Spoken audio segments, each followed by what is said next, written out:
I'm Addison. It was a Sunday morning at the Meridian Grand Hotel, and I was sitting in my usual corner booth, sipping coffee and reviewing emails. The sun was streaming through the window, casting a warm glow over the elegant restaurant. At 8:34 a.m. I saw them, Ethan and his groomsmen, walking past the entrance, looking exhausted, hungover, and miserable. Ethan, my 35-year-old brother, was about to get married. His fiancée, Lily, had sent me an invitation to his bachelor party 3 weeks ago. I showed up at the Crown penthouse of the Meridian Grand, dressed in my usual jeans and a simple black sweater.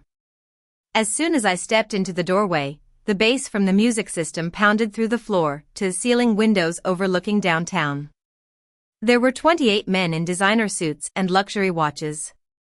They all turned to stare at me as if I'd walked into the wrong dimension. Ethan stood at the center of the room in a custom Armani tuxedo that probably cost more than most people's monthly rent. His bachelor party was in full swing, with champagne towers, catered seafood platters, and a private bartender mixing drinks worth $60 each. Addison? Ethan's face twisted with confusion and then embarrassment. What are you doing here? I held up the invitation. You invited me. Well, Lily did. She said family should be here.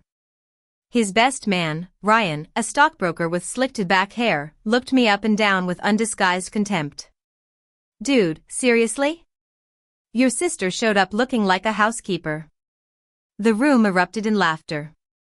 I'm your brother, actually, I said calmly. And these clothes are comfortable. Another groomsman called out, a brother who clearly didn't get the dress code memo. This is a 5-star hotel, man. They have standards. Ethan walked over, his face flushed red. Whether it was from alcohol or embarrassment, I couldn't tell.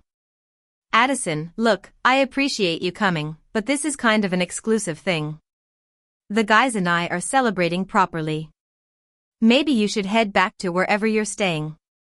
I'm staying here, I said simply. Room 2758. Ryan nearly choked on his whiskey. You're staying at the Meridian Grand? On what, your warehouse salary? They all thought I was still managing inventory at a car parts warehouse. It was a job I'd taken 10 years ago, fresh out of a local technical college when Ethan was finishing his MBA at Harvard. Our parents had always favored Ethan. They were ambitious and status-conscious. They'd poured every resource into Ethan's education, his networking, and his career. I was the practical one, the one who they thought wasn't cut out for high-end business, as my dad liked to say.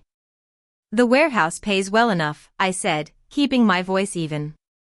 Ethan put his hand on my shoulder and steered me back toward the door. Addison, I'm going to be straight with you.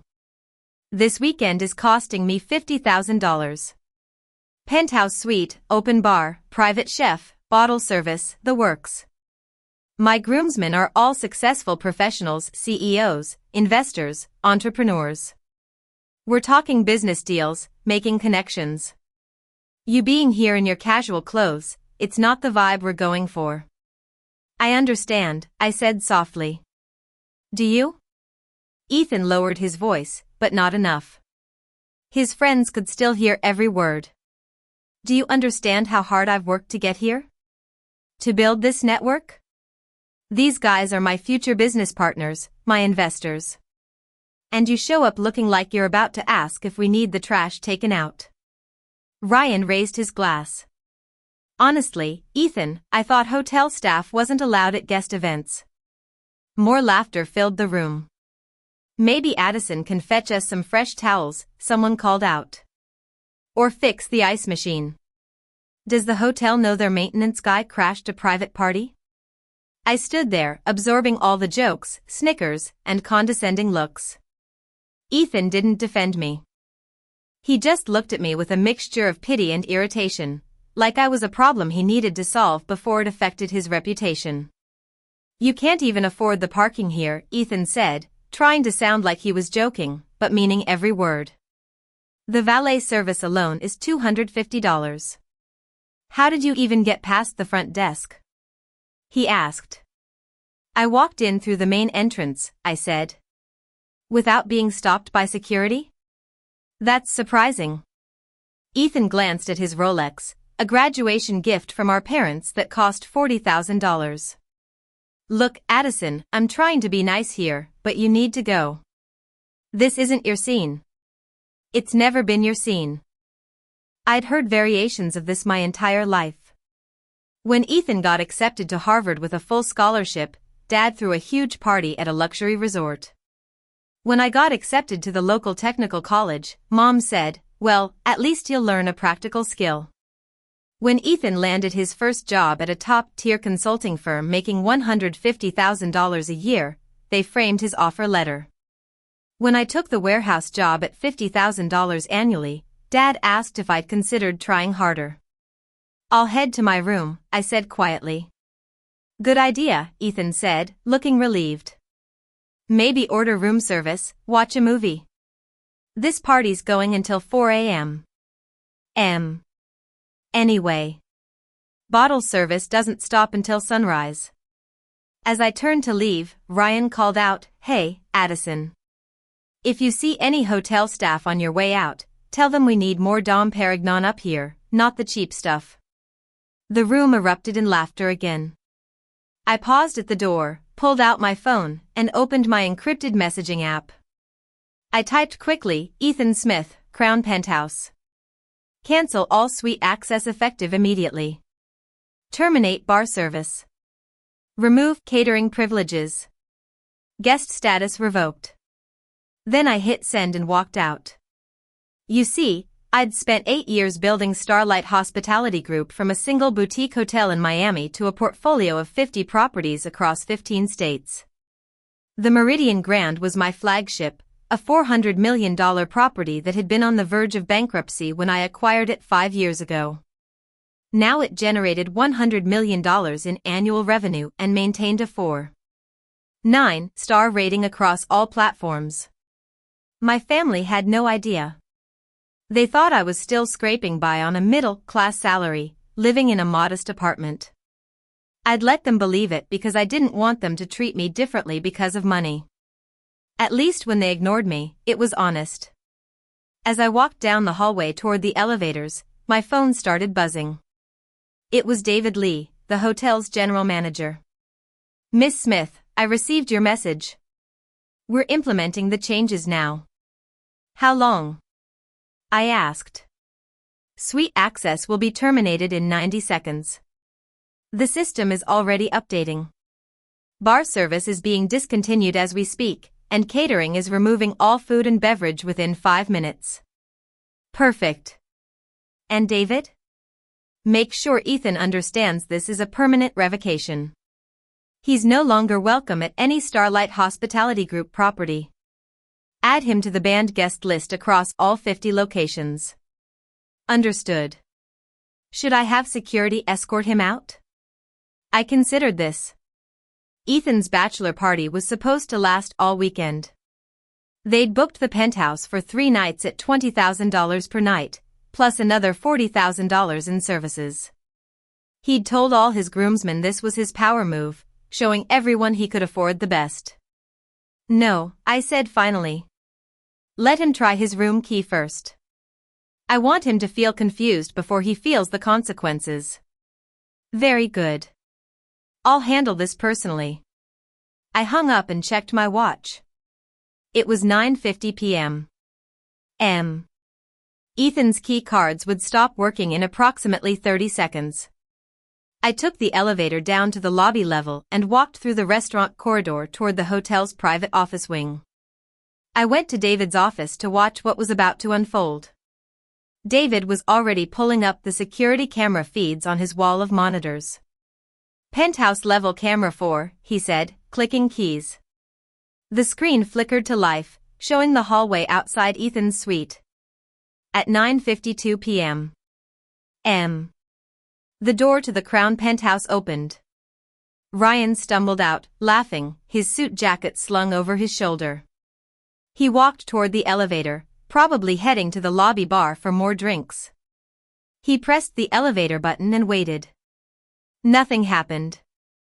He pressed it again, frowned, pulled out his phone, and texted someone. His key card access is revoked, David explained. The elevator won't respond to his call. He's locked on this floor. On the screen, Ryan looked confused. He walked back to the penthouse door and tried his key card. The light flashed red. He tried again. Red. What the hell? We could see him mouth through the camera. He pounded on the door. Ethan opened it, irritated. They had a brief conversation, then Ethan tried his own key card. Red light. Both men stood in the hallway, now looking genuinely confused. Ethan pulled out his phone and started calling someone, probably the front desk. David's desk phone rang. He answered with perfect professionalism. Meridian Grand Hotel, David Lee speaking. How may I assist you? I could hear Ethan's voice through the speakerphone. Yeah, our room keys aren't working. Crown Penthouse. Can you send someone up to fix this? May I have your name, sir? Ethan Smith. I'm the one who booked this suite. David pulled up the reservation on his computer, his face betraying nothing. I see. Mr. Smith, I'm showing that your suite access has been revoked by ownership. Silence on the other end. What? Revoked? What are you talking about? Ownership has terminated your reservation, sir. You'll need to vacate the premises within 30 minutes, or I'll be required to call security for escort. This is insane. I paid $60,000 for this weekend. You can't just. Actually, sir, according to our terms of service, ownership reserves the right to revoke access at any time for any reason. You'll receive a full refund minus the cancellation fee, which amounts to, let me see, approximately $15,000. $15,000? Are you kidding me? That's the standard cancellation penalty for same-day termination of a premium suite. It's outlined in Section 8.2 of your booking agreement. I want to speak to your manager. I am the general manager, sir. Then I want to speak to the owner. David looked at me. I shook my head. The owner is not available at this time. I'd recommend gathering your belongings quickly. Security will arrive in 27 minutes. Ethan's voice rose to a shout. Do you have any idea who I am? I'm a senior consultant at Blackstone & Company. I know people. I'll sue this hotel for everything. That's certainly your prerogative, sir. However, I should mention that threatening legal action against hotel staff is grounds for immediate removal from the premises in addition to our permanently banned guest list. I'd advise against that course of action. Silence. Then, why? Why is this happening? Ownership's decision, sir. That's all I'm authorized to share. Ethan hung up. On the security monitors, we watched him and Ryan rush back into the suite. The camera inside the penthouse, positioned discreetly near the entrance, showed chaos erupting. Groomsmen were shouting, waving their key cards, trying to figure out what was happening. I said to David, the bar service. He made another call. Remove all beverage service from Crown Penthouse immediately. Guests are no longer authorized. On the screen, the private bartender was already packing up his station. One of Ethan's friends tried to stop him, but the bartender showed him something on his phone, probably the termination order, and continued removing bottles. The catering team entered next, professional and efficient, beginning to clear the elaborate food displays. What the hell is going on? We could see Ethan shouting on the monitor. One of the caterers handed him a printed notice. Ethan read it, his face going pale, then red, then pale again. My phone buzzed. A text from Lily, Ethan's fiancée. Addison, Ethan just called me freaking out. Do you know what's happening at the hotel? Did you say something to the staff? I didn't respond. Another text. He says they're kicking everyone out. This is his bachelor party. Can you please talk to someone? You work in customer service, right? Maybe you can help. I turned off my phone. They're asking the catering manager for an explanation, David said, watching the monitors. The catering manager, a woman named Sarah who'd worked at the hotel for 15 years, was explaining calmly while Ethan waved his arms and pointed at things. His friends crowded around, all talking at once. Should we send security now? David asked. Give them 15 minutes, I said. Let them try to figure it out first. We watched as Ethan made phone call after phone call. He was trying to reach someone, anyone, who could reverse this decision. At one point, he called our father. I couldn't hear the conversation, but I could see Ethan's face crumbling as he explained the situation. Probably Dad was telling him to handle it himself, to use his professional network to solve the problem like a businessman would. Ryan was on his phone, too, apparently calling other hotels. But it was 10:30 p.m. On a Friday night in downtown New York. Every decent hotel within 25 miles was fully booked. One of the groomsmen, a guy named Jake who'd laughed the loudest at the janitor joke, tried to leave via the elevator. His key card didn't work. He pushed the call button repeatedly, but the elevator never came. Elevator access is restricted to authorized guests only, David explained. Since their room status is revoked, they can't use the elevators. They'll have to take the stairs. From the 45th floor? I asked. It's clearly marked emergency exit. That's their option until they check out properly at the front desk. On the monitors, the penthouse was emptying rapidly. The bartender was gone. The catering team had removed everything except the furniture. The music system had been shut down remotely, as it was hotel property controlled by the central system. Ethan stood in the center of the now quiet penthouse, surrounded by his confused, increasingly angry groomsmen, holding his phone and looking completely lost. Ryan was yelling at him. We couldn't hear the words, but the body language was clear. This is your fault. You said this place was locked down. You said you had connections. Ethan's carefully constructed image, the successful consultant, the guy who could afford the best, the man with power and influence, was disintegrating in real time. Security should arrive now, I said. David made the call. 4 security officers in professional uniforms stepped off the service elevator on the 45th floor. Their approach was calm, practiced, respectful, but firm. The lead officer, Tom, had been with the hotel for 8 years. I'd personally approved his promotion to head of security. Gentlemen, Tom said, his voice carrying the authority of someone who'd handled thousands of difficult situations. You need to gather your belongings and proceed to the front desk for checkout. This is insane, Ethan shouted. We have a reservation. We paid for this. Your reservation has been terminated by hotel ownership. You'll receive a refund minus applicable fees, but you need to leave this floor immediately. On what grounds? We haven't done anything wrong. Tom remained perfectly calm. Ownership reserves the right to refuse service to any guest at any time. This is private property. You're currently trespassing. Trespassing? We're paying guests. Not anymore, sir. You have 10 minutes to collect your belongings or we'll escort you out with whatever you're currently wearing. The groomsmen scrambled. Designer luggage was frantically stuffed with clothes, toiletries, expensive shoes. Jake couldn't find his other Prada loafer and was crawling under furniture looking for it.